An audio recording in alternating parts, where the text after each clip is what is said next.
வெளிப்படுத்தின விசேஷம் 1ஆம் அதிகாரம் 9வது வசனம் வாசி. உங்கள் சகோதரனும் இயேசு கிறிஸ்து நிமித்தம் வருகிற உபத்திரவத்திற்கும் அவருடைய ராஜ்யத்திற்கும் அவருடைய பொறுமைக்கும் உங்கள் உடன்பங்காளனுமாயிருக்கிற யோவானாகிய நான் தேவ வசனத்து நிமித்தமும் இயேசு கிறிஸ்துவை பற்றிய சாட்சி நிமித்தமும் பத்மு என்னும் தீவிலே இருந்தேன்.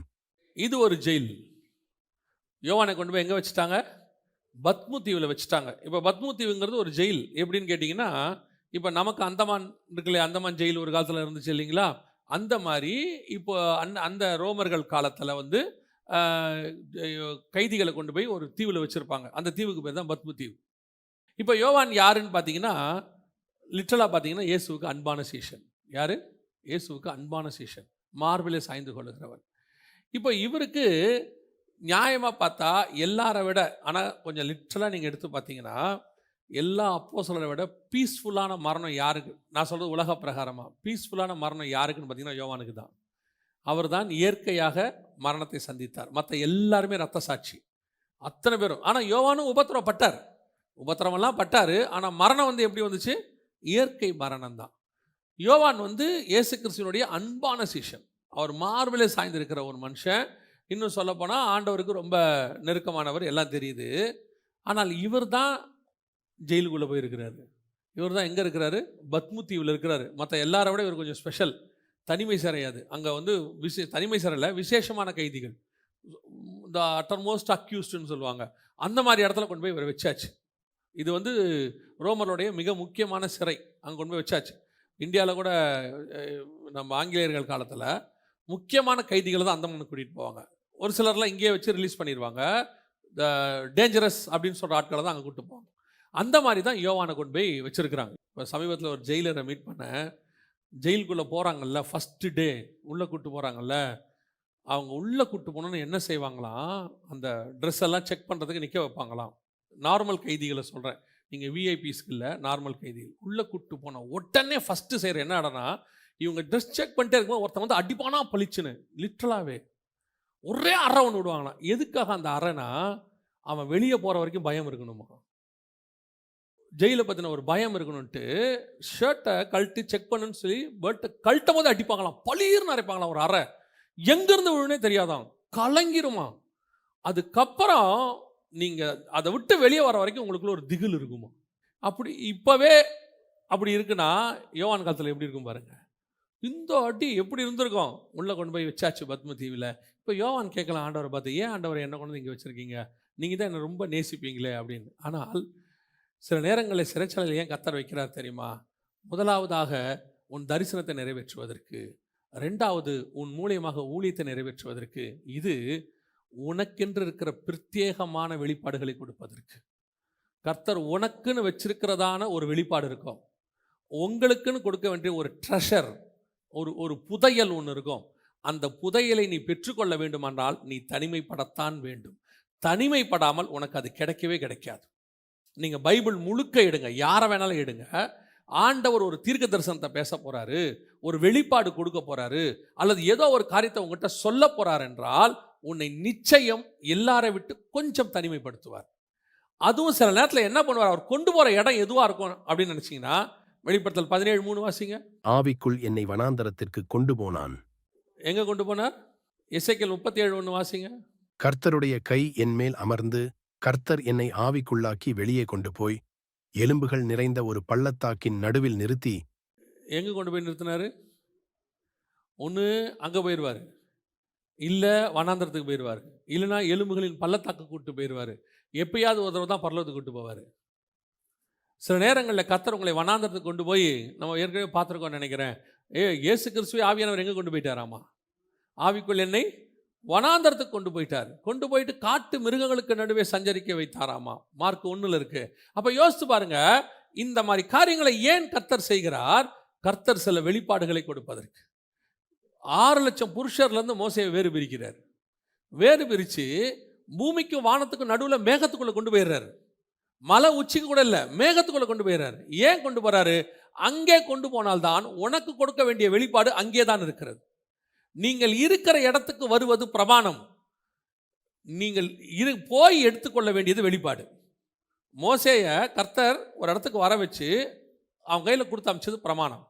ஆனால் அவர் ஒரு இடத்துக்கு அவனை கூட்டிகிட்டு போவார். அந்த இடத்துக்கு கூட்டிகிட்டு போய் கொடுக்கறதுக்கு பேர் வெளிப்பாடு. நாம் பெரும்பாலும் எதை விரும்புகிறோம்? பிரமாணத்தை விரும்புகிறோம்.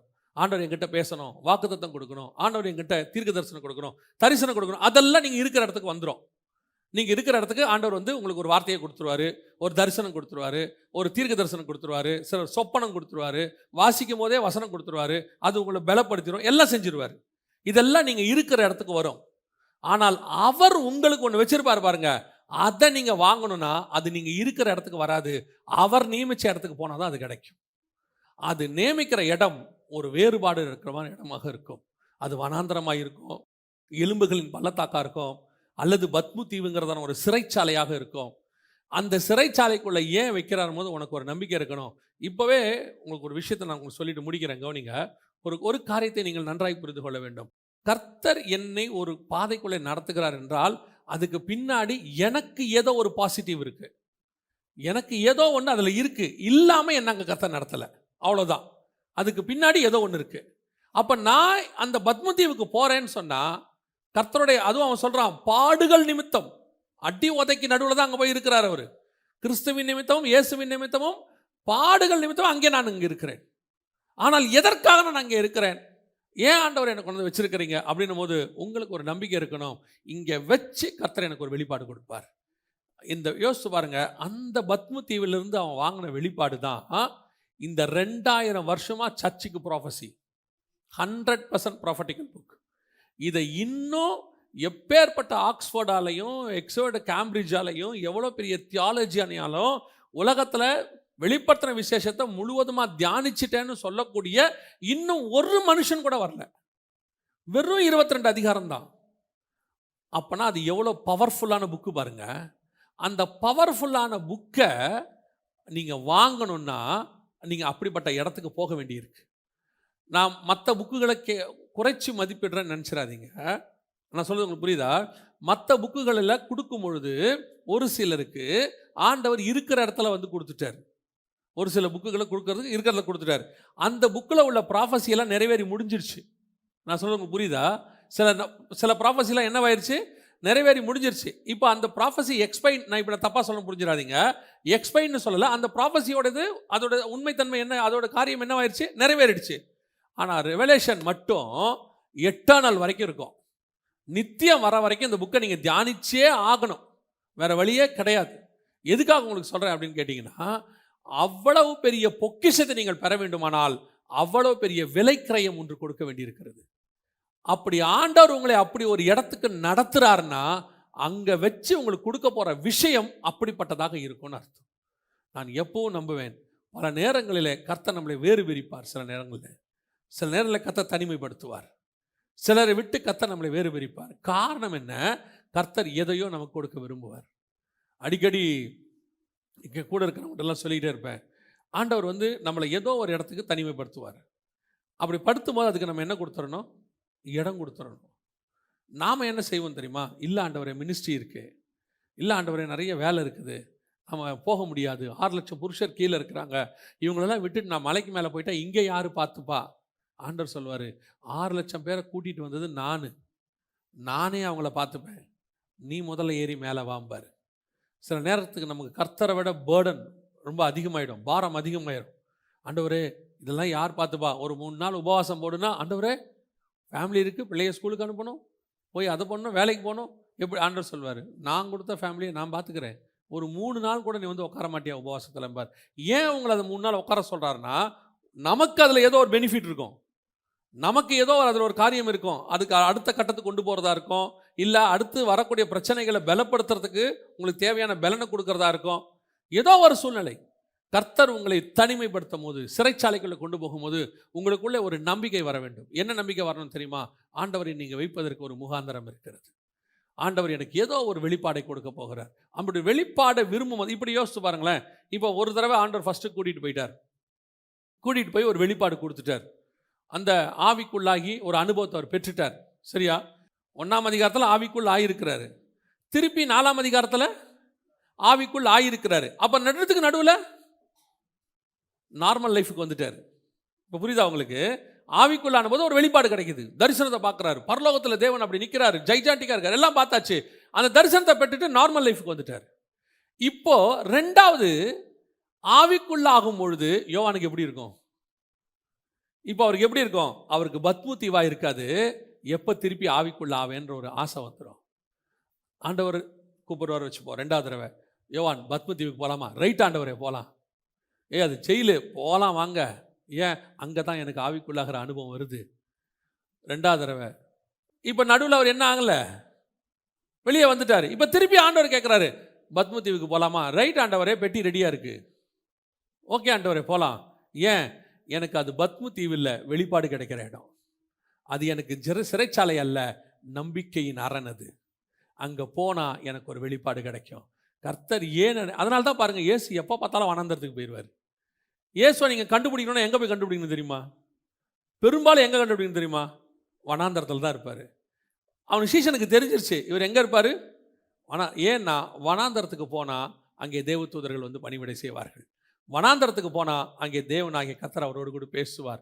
வனாந்தரத்துக்கு போனால் அங்கே அவர் தேவனோடு கூட உலாவுவார். அந்த தேவனோடு கூட பேசுகிற இடம் அது இயேசு கிறிஸ்து. அப்போ அந்த வனாந்தரம் போது அவர் சந்தோஷமாயிருவார். இப்போ நீங்களும் நானும் சில நெருக்கமான காலங்கள் வரும்போது, அந்த சிறைகள் வரும்போது நமக்குள்ளே ஒரு சந்தோஷம் வரணும். ஆண்டவரே, என்னை ஏதோ ஒரு காரணத்துக்குள்ளே தான் இங்கே நடத்திட்டு இருக்கிறீங்க, ஏதோ ஒரு சூழ்நிலைக்காக தான் என்னை உள்ளுக்குள்ளே கொண்டாந்துருக்கிறீங்க. இங்கே வச்சு எனக்கு சில வெளிப்பாடுகளை கொடுப்பீங்க, இங்கே வச்சு நீங்கள் என்னோடு கூட பேசுவீங்க, இங்கே வச்சு என்னை ஆவிக்குள்ளாக்குவீங்க, நான் பார்க்காத விஷயங்களை பார்க்க வைப்பீங்க. இதுவரைக்கும் என் கண்கள் காணவும் இல்லை, காதுகள் கேட்கவும். அதை போய் பவுல் பார்த்துட்டு வந்துடுவார், அதை போய் யோவான் பார்த்துட்டு வருவார். அப்படி ஒரு இடத்துக்கு நான் வரணும், அப்படி ஒரு சூழ்நிலைக்கு நான் வரணும். அதைத்தான் ஆண்டவர் சொல்றாரு. அப்படி ஒரு சிறைச்சாலைக்குள்ள அனுபவத்துக்குள்ள ஒரு நெருக்கத்துக்குள்ள நான் ஏன் உன்னை நடத்துறேன் தெரியுமா? உன்னை கொண்டு போய் இன்னும் சில வெளிப்பாடுகளை கொடுப்பதற்கு. ஏற்கனவே கொஞ்சம் கொடுத்துருப்பார் 1ஆம் அதிகாரத்தில் வெளிப்படுத்தல. இப்ப திருப்பி ஆவிக்குள்ளாக்குறாரு. ஆண்டவரை திருப்பி எதுக்கு ஆவிக்குள்ளாக்குறோம்? இப்போ பரலோகம் திறந்திருக்கிறதை நீ காண்பாய். இப்போ திருப்பி ஆவிக்குள்ளாக்குறாரு. இப்போ எதுக்கு ஆண்டவரே? இன்னும் நடக்க போற அடுத்து வரக்கூடிய காரியங்களை காண்பிக்க போகிறேன். ஒவ்வொரு முறை உன்னை தனிமைப்படுத்தும் போதும் கர்த்தர் அநேக காரியங்களை உனக்கு சொல்லிக்கொண்டே வருவார். உன்னோட எக்ஸ்பெக்டேஷன் அடுத்து எப்படி ஆயிரும் தெரியுமா? அடுத்து கர்த்தர் ஏதோ நெருக்கத்துக்குள்ள கொண்டு போறாரு, நான் அடுத்த உயர்வுக்குள்ள போக போகிறேன். ஏதோ ஒரு காரியத்தை கர்த்தர் எனக்கு கொடுக்க போகிறார். இதுதான் நம்பிக்கை உள்ள சிறை. நம்பிக்கை உள்ள சிறைனா என்ன? இதுதான் நான் இனி ஏதோ ஒன்றை கர்த்தர் செய்ய போகிறார். அப்ப சிறைச்சாலை அனுபவம் என்பது எதை குறிக்கிறது? முதலாவதாக சிறைச்சாலை அனுபவம் என்பது என் தரிசனத்தை நிறைவேற்றக்கூடிய ஒரு இடம். கர்த்தர் எனக்கு சொன்னதை நிறைவேற்றணும்னா நான் ஜெயிலில் இருந்தால் தான் பார்வன்ட்ட போக முடியும். ஏன்னா அங்கே தான் பார்வன்ட்ட போகிற ரூட் இருக்குது. அடுத்த உயர்வுக்கான வழி எங்கே இருக்குது? அந்த ஜெயிலுக்குள்ளே தான் இருக்குது. 2வது, என்னை ஏன் ஜெயிலுக்குள்ளே கொண்டு போகிறீங்க ஆண்டவரே? அங்கே தான் நான் என் மூலமாக ரட்சிக்கப்பட வேண்டிய ஆத்துமா இருக்கிறது. சில கடினமான ஆட்களை ஏன் நாம் நடத்துகிறோம், ஏன் பாதைக்குள்ளே நாம் கடந்து போகிறோம்னா உங்கள் மூலமாக ரட்சிக்கப்பட வேண்டிய ஆத்துமாக்கள் அங்கே தான் இருக்கிறது. கடைசியாக, ஏன் என்னை ஆண்டவரை தனிமைப்படுத்துகிறீர் என்று சொன்னால் சில வெளிப்பாடுகளை, சில காரியங்களை நான் உன்னோடு கூட பேச வேண்டி இருக்கிறது. அதுக்காக கர்த்தர் என்ன செய்கிறாரு? தனிமைப்படுத்துகிறார். அதான் வசனம் சொல்லுது. திருப்பி நான் வாசி முடிக்கிறேன். சகரியா 9:12, நம்பிக்கை உடைய சிறைகளே அரணுக்கு திரும்புங்கள், ரெட்டிப்பான நன்மையை தருவேன், அதை இன்றே தருவேன். அல்லேலூயா. சிறைச்சாலைக்குள்ளிருந்து கிடைக்க போகிறது நன்மையான காரியங்களை கர்த்தர் செய்ய போகிறார். அநேகர் சிறைச்சாலைக்குள்ள அடி கிடைச்சது, உத கிடைச்சதும்பா, சிறைச்சாலைக்குள்ள தண்டனை கிடைச்சதும்பா, உங்களுக்கு எனக்கும் ரெட்டிப்பான நன்மையை கர்த்தர் தருவேன் என்று சொல்லுகிறார். அல்லேலூயா. நாம் ஜெபிக்க போகிறோம். எந்திரிக்கலாமா நம்ம தேவ சமூகத்தில்? ஒருவேளை இந்த 10 மாதம் இத்தனை நாட்களும் இப்படிப்பட்டதான சூழ்நிலைகளுக்குள்ளே போகும் பொழுது ஏன் என்னை ஆண்டவர் இப்படி நடத்துகிறார், நான் ஏன் இப்படிப்பட்ட காலங்களை கடந்து போகிறேன், எனக்கு ஏன் இப்படிப்பட்ட காரியங்கள் நடக்கிறது, நான் அவருக்காக தானே நிற்கிறேன். யோசிப்பு நினச்சிருப்பார்ல, எனக்கு வாக்குத்தத்தம்லாம் கொடுத்தீங்க ஆண்டவரே, ஆனால் நடக்கிறது வேற மாதிரி இருக்குது. ஆண்டவர் சொல்கிறாரு, சிறைச்சாலைக்குள்ள நம்பிக்கையாயிரு, உனக்கு கொடுத்த வாக்குத்தத்தங்கள் எல்லாம் 100% நடக்கும். அந்த வாக்குத்தத்தங்களில் ஒன்று கூட நிறைவேறாமல் போகாது. அந்த சிறைக்குள்ளே உனக்கு ஒரு நம்பிக்கை இருக்க வேண்டும். என்ன நம்பிக்கை இருக்கணும் தெரியுமா? ஆண்டவர் ஒரு நாள் என்னை அரணுக்கு திரும்ப பண்ணுவார், ரெட்டிப்பான நன்மை தருவார். யோசேப்புக்கு ரெட்டிப்பான நன்மை எப்படி தெரியுமா? அவனுக்கு ஆண்டவர் கொடுத்ததான வாக்குத்தத்தம் என்ன தெரியுமா? உன் சகோதரர்கள் உன்னை வணங்குவார்கள். இது நன்மை. ரெட்டிப்பான நன்மை என்ன தெரியுமா? சமஸ்த எகிப்தும் உன்னை வணங்கும். பார்வோன் ஒரு மோதிரத்தை கையில் போட்ட உடனே எல்லாரும் உன்னை வணங்குவார்கள். யோசேப்பை எதிர்பார்த்தது ஒரே ஒரு காரியம்தான், சகோதரர்கள் என்னை வணங்குவார்கள். கர்த்தர் சொல்றாரு, சகோதரர்கள் மட்டுமல்ல, புறஜாதியாரும் உன்னை வணங்குவார்கள். இதான் ரெட்டிப்பான நன்மை. நீங்க எதிர்பார்த்த நன்மையை விட 2 மடங்கு கர்த்தர் தருவார். 2 மடங்கு தருவார். பவுல் ஜெயிலுக்குள்ள இருக்கும்போது என்ன நினைச்சிருப்பார்? கர்த்தர் என்னை விடுதலையாக்குவார். அதே மாதிரி விடுதலை ஆயிட்டாரு. நன்மை, ரெட்டிப்பான நன்மை என்ன தெரியுமா? கூட ஒரு குடும்பத்தையும் ரட்சிப்புகளை நடத்தி வெளியே கொண்டாந்துட்டார். இது ரெட்டிப்பான நன்மை. அதே தேவன் தான் உங்களுக்கும் எனக்கும் வாக்கு பண்ணுகிறார். நீ இருக்கிற இந்த பாடுகள், இந்த பிரச்சனைகள் எல்லாம் ஒரு நாள் அந்த சிறைச்சாலை எல்லாம் உனக்கு நன்மையாய் மாறும். ரெட்டிப்பான நன்மையாய் மாறும். 3 காரியங்களை ஆண்டவர் நமக்கு உணர்த்துகிறார். 1, உன் வாக்கு தத்தங்கள் நிறைவேறும். 2, உன் ஊழியங்கள் அதன் மூலமாய் நிறைவேறும். 3, உங்களுக்கு வைத்த தரிசனம், உங்களுக்கு கொடுக்கப்பட்டதான வெளிப்பாடு அங்கிருந்து கிடைக்கும். ஒவ்வொரு முறை இப்படிப்பட்ட சூழ்நிலைகளை கடந்து போகும் பொழுதெல்லாம் நாம் தெரிந்து கொள்ள வேண்டியது ஒன்றே ஒன்றுதான், இதை ஆண்டவர் நன்மையாய் முடிய பண்ணுவார். ரெட்டிப்பான நன்மையாய் முடிய பண்ணுவார். அப்படி ஒரு காரியத்தோடு தான் நாம் அந்த காரியங்களை கடந்து போக வேண்டும். நாம் ஜெபிக்க போகிறோம். கர்த்தர் நம்மோடு கூட இடைப்பட்டிருந்தாரானால், கர்த்தர் உங்களோடு கூட பேசியிருப்பாரானால், இந்த வார்த்தை உங்கள் மத்தியில் கடந்து வந்திருக்குமானால், கரங்களை ஆண்டவருக்கு நேராக உயர்த்தி, ஆண்டவரே, நான் கடந்து போகிற இந்த சூழ்நிலையில், இந்த சிறையில், அப்படிப்பட்டதான ஒரு சூழ்நிலையில் எனக்கு ஒரு நம்பிக்கை வருகிறது. ஆண்டவரே, நீர் எனக்கு சொன்னதை நிறைவேற்றுவீர். என் மூலமாய் என் ஊழியத்தை நிறைவேற்றுவீர். எனக்குள்ள தரிசனத்தை எனக்கு தந்து நிறைவேற்றுவீர். ஒப்பு கொடுத்து ஜெபம் பண்ணுவோமா? நல்ல தகப்பனே, சர்வ வல்லமை உள்ள எங்கள் ஆண்டவரே, இந்த 11ஆம் மாதத்துக்காக உமக்கு நன்றி. இந்த காலையிலே கூடி வர பண்ணின தயவுக்காக உமக்கு ஸ்தோத்திரம். தேவனாகிய கர்த்தர் இந்த காலை வேளையிலே எங்களோடு கூட இடைப்பட்டதுக்காக உமக்கு நன்றி. வார்த்தைகளை அனுப்பினதுக்காக ஸ்தோத்திரம். எத்தனை பேர் அப்படிப்பட்ட அனுபவத்தில் இருக்கிறாங்களோ, இந்த அனுபவங்கள் எல்லாம் மாறட்டும் ஆண்டவரே.